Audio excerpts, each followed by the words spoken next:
Hello friends, कैसे हैं आप सब। हमने प्रीवियस चैप्टर में क्या पढ़ा था, that is present perfect tense. उसमें हमने उसके दो यूजेस के बारे में पढ़ा था। कौन कौन से थे वो दो यूजेस, दैट इज एक्सपीरियंस और रिसेंट एक्शंस। अब हम इसके बाकी तीन इंपॉर्टेंट यूजेस के बारे में भी पढ़ेंगे और एक हल्का सा रिवीजन फिर से ले लेंगे। प्रेजेंट परफेक्ट क्या टेंस क्या होता है उसके बारे में। तो चलिए स्टार्ट करते हैं। So friends, present perfect tense क्या होता है, मैंने पहले भी आपको बताया था। ये यूज होता है कनेक्ट करने के लिए पास्ट टू प्रेजेंट, और इसके दो यूजेस पहले मैंने आपको बता दिए हैं, that is experience and recent action. अब आती है बारी चेंजेस ओवर टाइम।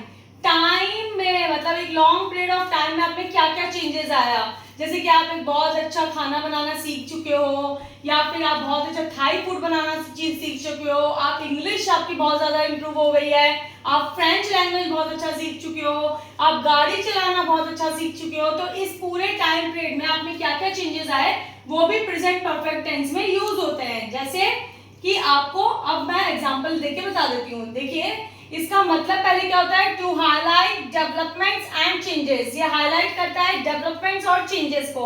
जैसे his English has improved a lot, उसकी इंग्लिश इस टाइम पीरियड में क्या हो गई है, बहुत ज्यादा इंप्रूव हो चुकी है। उसकी इंग्लिश बहुत ज्यादा इंप्रूव्ड हो चुकी है, यानी वो अच्छा इंग्लिश लिखने और पढ़ने लग गया है और बोलने भी लग गया है।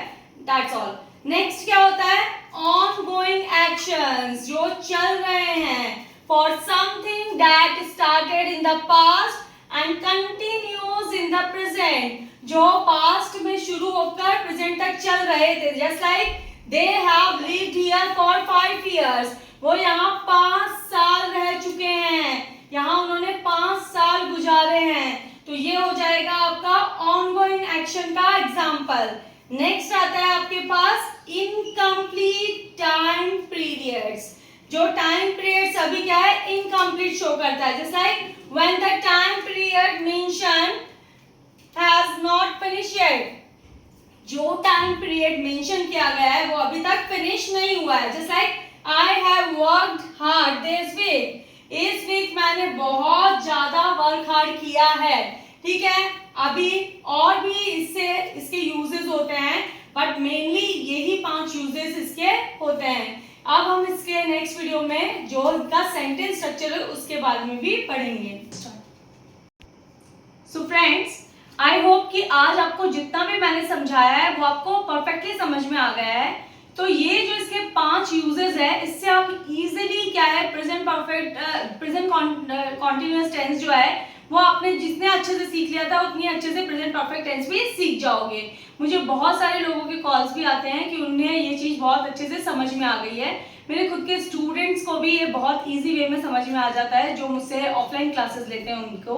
तो आप भी अगर इन सब रूल्स को बहुत अच्छे से दिमाग में रखोगे, कंसिडर करोगे, फिल इन द ब्लैंक्स और कोई सेंटेंस बनाते वक्त ध्यान रखेंगे, तो आपको भी कोई दिक्कत नहीं आएगी और टेंस आपके लिए बहुत ईजी हो जाएगा। मोस्ट ऑफ द स्टूडेंट्स को यही प्रॉब्लम होती है कि हमें टेंस अच्छे से समझ में नहीं आ रहा है। इसका सिर्फ एक ही रीजन होता है कि आप जितना पढ़ते हैं उतना आप प्रैक्टिस भी करिए।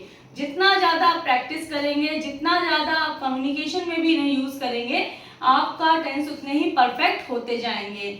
तो आई होप कि आप प्रेजेंट परफेक्ट टेंस के वो भी बहुत अच्छे से पढ़ेंगे और इसका जो यूजेस है उसे बार बार रीड आउट कर कर आप इससे सेंटेंसेस बनाना सीखेंगे, जिससे कि आपके लिए ये इजी हो जाएगा। अगर आपको मेरे ये सारे इंफॉर्मेशन अच्छे लगते हैं और आपको सब कुछ समझ में आता है तो प्लीज मेरी वीडियो को लाइक और शेयर जरूर करें, और प्लीज कुछ भी क्वेरीज है तो कमेंट में जरूर पूछें। और अगर अभी तक आपने सब्सक्राइब नहीं किया चैनल को तो सब्सक्राइब भी करें। Thank you.